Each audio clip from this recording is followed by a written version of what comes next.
This is Water Elemental. And this is Axis, and we are here today to talk about the League of Legends. This is an ongoing show where we talk a little bit about everyone's favorite MOBA-style battle game. We've got some interesting news this week. We, of course, have that brand new, fancy-dancy, little super-duper... Get on with it. ...history setting that you can check out on their website. In addition to that, we have some curious news about their Adobe Air client and what they'll be displaying on the front page.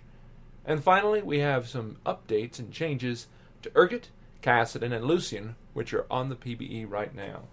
As you can guess, it's kind of a news-light week, but we will run through it to the best of our abilities. So first things first, the match history. Yeah, I didn't know this actually came into effect until I saw it looking up the research for this week. So Axel and I just actually looked through it, and I'm really impressed on the stat tracking and how far back it went. Indeed, all the way back to 2 months ago. Yeah.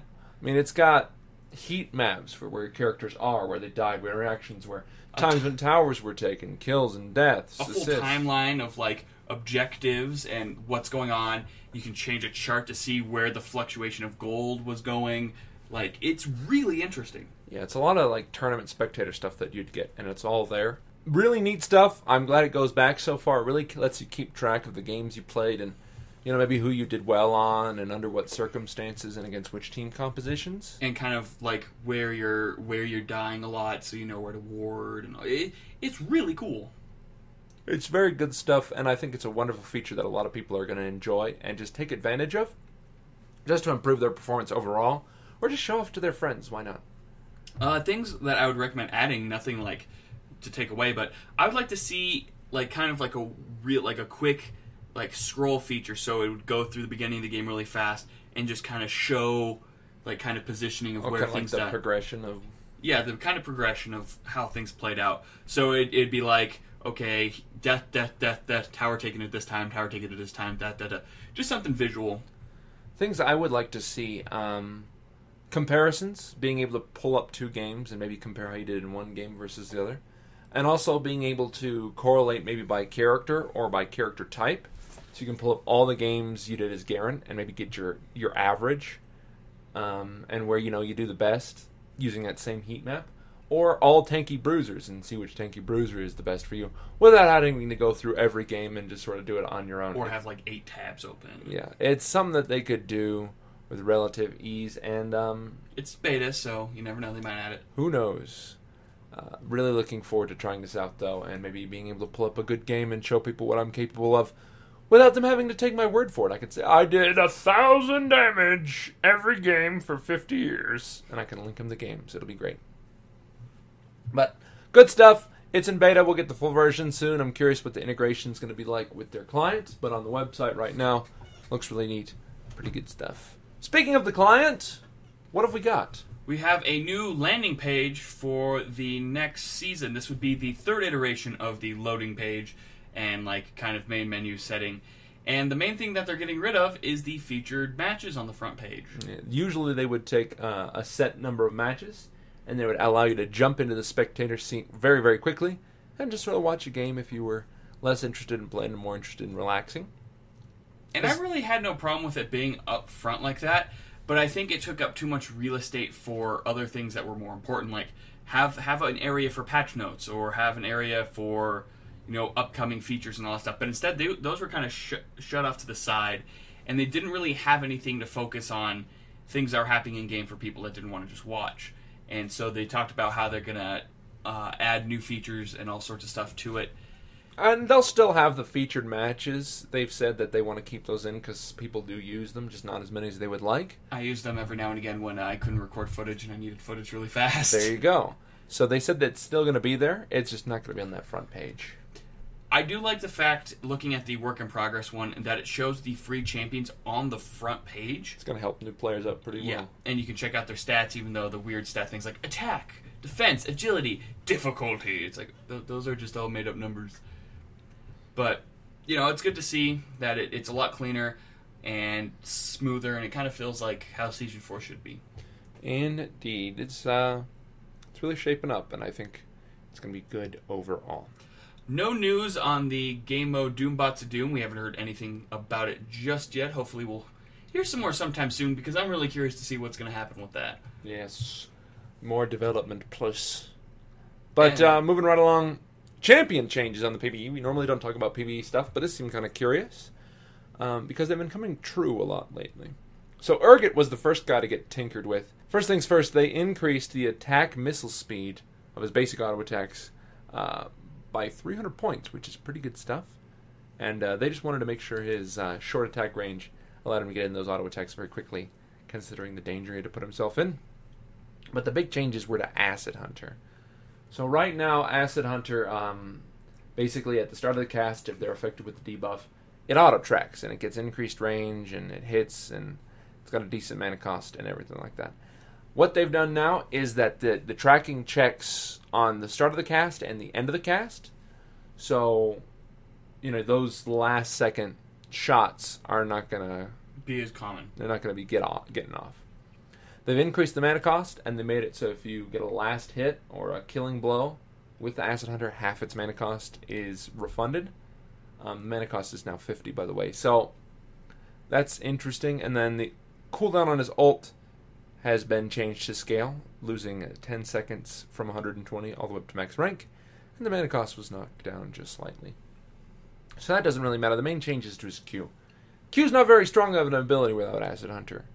So the idea that they're increasing the mana cost and giving you mana back on last hits, this isn't Disintegrate. This isn't Parlay. It doesn't do enough damage to really get good, chunky last hits. You have to essentially cast a full AoE ability that's going to be ticking down on their damage, or dealing down damage, and then you're going to have to use your Q to deal more damage, which is... Well, no, the main thing is that if you're picking off minions, you'd almost be better to auto-attack. You're only gaining... like 300, 400 range to hit the unit. And so, to me, that's just... I don't know. I don't like that. I feel like they're making you put in a lot of effort, and they're just buffing the mana cost to hurt him more. He's already pressed to get Tear of the Goddess way early. This is going to hurt him even more. Yeah, he's a champion that's supposed to be a very heavy harasser. That's what makes him fun. But they're trying to be like, oh, no. You don't want to harass early game. You want to use your Q to get minions. Which is not very easy to do in the first place. No. So. But we'll have to see how it goes. They'll probably twink it once they see how it plays out in the PBE. Kassadin got some changes. Null Sphere got its old damage scaling back. Netherblade's got a cooldown increase. Force Pulse got a significantly better slow. And Lucian got the mana cost removed even, on his E. So, the motivations for these changes, Kassadin's been getting hit with the Nerf bat really hard. So they're probably just trying to level out his power level from being crappy to being okay again, which will take some time. And Lucian, they were just talking about how they think he's too strong. Now they're reducing some mana costs.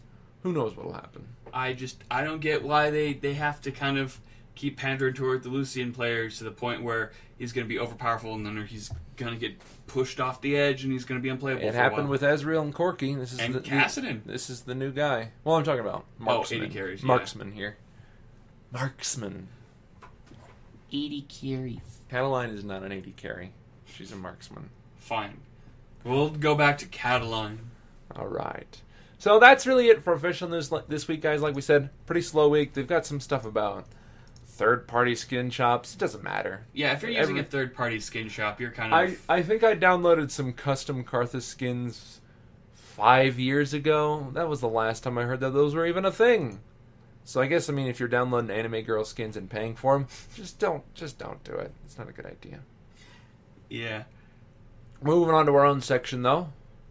Our first question this week comes from Drizzle Gizzle, Drizzle Gaming HD. He asks, how does Nami's magical water heal Brand? This is a logistical question. It's magic water. As we all know, it is hot in here, or it's just me. Brand. Yeah. So in Brand's case, the water hits him, it evaporates, and then he inhales the steam. As we all know, water is H2O, and fire uses O, and H burns. So he separates and then uses... Alright. It's a game! Jeez, it's the same reason that Karthus can die. Over and over and over. It doesn't make much sense, sure. The same reason that, when Charmander gets hit with Splash on his tail, he doesn't die. That's just the mechanics. And it's good for a larf. It's good for a laugh. And I would think it would be funny if there was a hidden passive where it didn't heal him, but then people would complain forever. I was playing with Annie and I hit Brad with a fireball and it dealt damage to him. That's not fair. It would be funny if Annie couldn't damage Brad. Just healed him. Are you fireproof? 'Cause I am.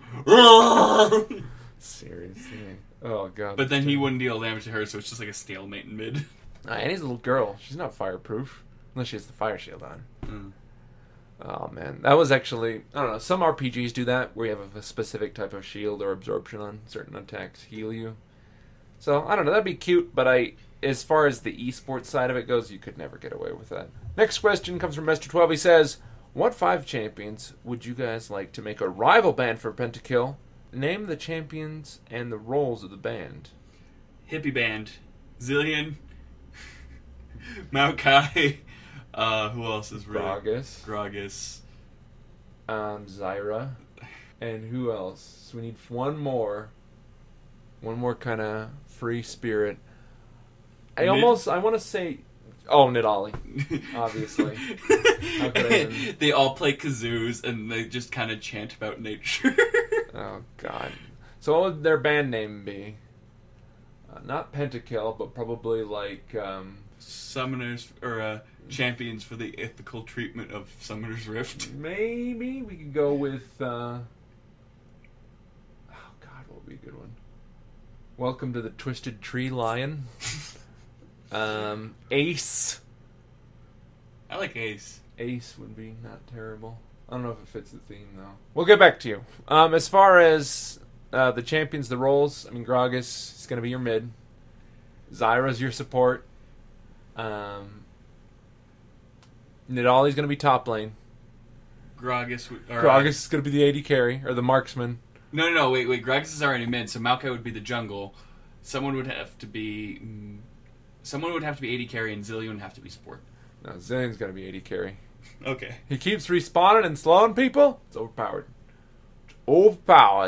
It's not the most balanced team, but it is a funny team. It is a funny team. Not that the Pentakill team is much better. You've got Sona, Karthus, Maokai.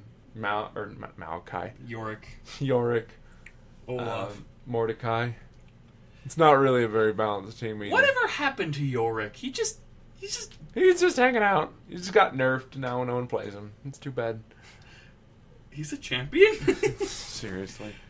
He's sitting there with Karma as champions that no one remembers. Sauterelli. Yorick Mori. Does anyone play Olaf either? No, I don't think so. I don't know that anyone plays any characters anymore. List of champions that you haven't seen in the past 10 games. Oh, God. A lot. If it's not on the meta list, you're not playing it. Seriously. Anyways, that's about it for questions. We love questions. If you want to send us a question, you can send it in the comments down below. Email us at spasticgaming@gmail.com or put it on our Twitter, Facebook, or website. One of the 3. I check those all the time. And they're down in the information below. Guys, we love questions. We try to answer stuff about them. We'll do anything about our show, about us, about gaming, about what we're up to. About if water affects brand. Exactly. We'll talk about anything. So just post it down below or send it to one of those sources and sites. And we'll get back to you, because we're cool guys. Allegedly. Otherwise, it's been Axis. And Water Elemental. And short episode, guys. Sorry about that, but we can only work with what we have. And what we have is very little. Bum, bum, ba-dum.